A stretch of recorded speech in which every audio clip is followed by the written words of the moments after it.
ئەوڕۆ ڕۆژی و کللتوریە زیاتر لە دەوڵات بەشداریان کردووە و ئێمەشتوانیمان وەکو کوردستان بخێنە ئەو وڵاتانە هەرچەندە ئاسان نەبوو بەڕاستی زۆر سەرسام بوون کە ئێمەیان بینی کە سەیریان کرد کە کەم جار موافقەیان نەکرد بەس کە دوای ئێستا کە هاتین شتەکانیان بینی سەری کتابی پێشمەرگیان کرد کە چەند گرنگە و چەند مهمە پێشمەرگە چەند میهرەبانە.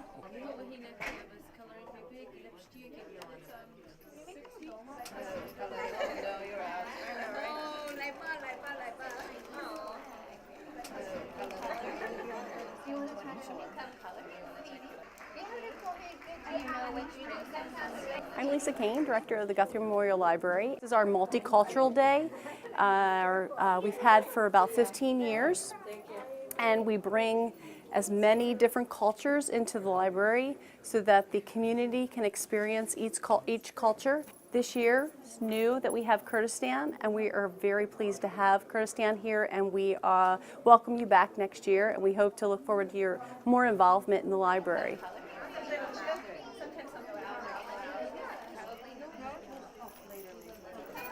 My name is Anilo Wapi. I'm originally from Cameroon,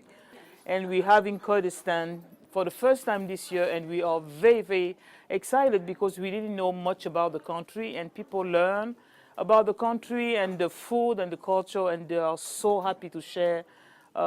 the experience. And we really hope to have the Kurdistan again next year.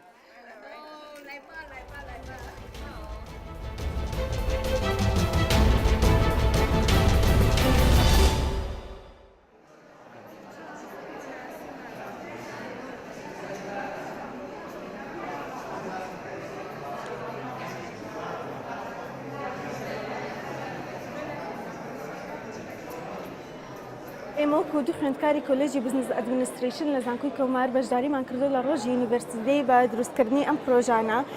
هەموو ئەو شتانەی کە زۆربەی خەڵک فڕێیە لە سای 58 ئەو شتانەی کە ڕۆژانە ئێمە فڕێین لە لای خەڵک زۆر بەقیمەتە بەڵام ئەتوانین ڕیسایکلینی بۆ بکەین و لە شتێکی جوانترا بەکاری بێنین بۆ دیزاینکردنی خان و هەروەها ئەو پرۆژانەی کە ئەمانەوێت.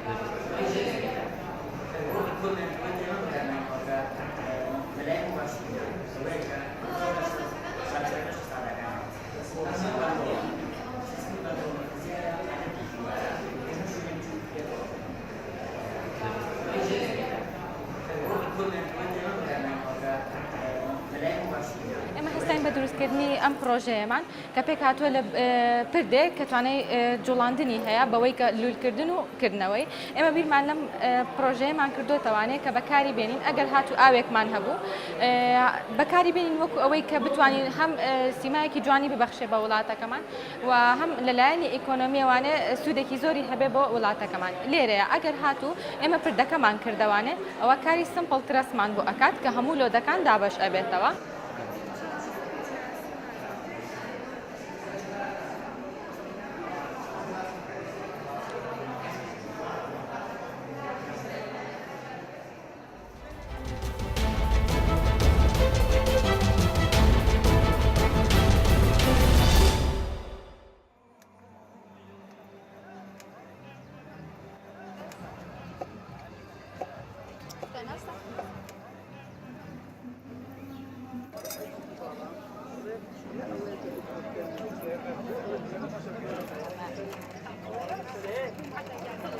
وەکو کەلتور ساڵێک زۆر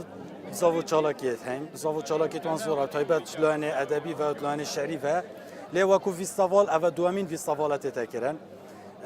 هەلبەت مەرەمامەش vê ڤیستاڤالێ پتر هەڵدانا گەنجایە کە قوتابیên کوڕ و کچ بووینە بێخەمەت هەندێک و کەلتوری خوشبیر نەکەن کەلتور وەکو ناسنامە ملەتیە.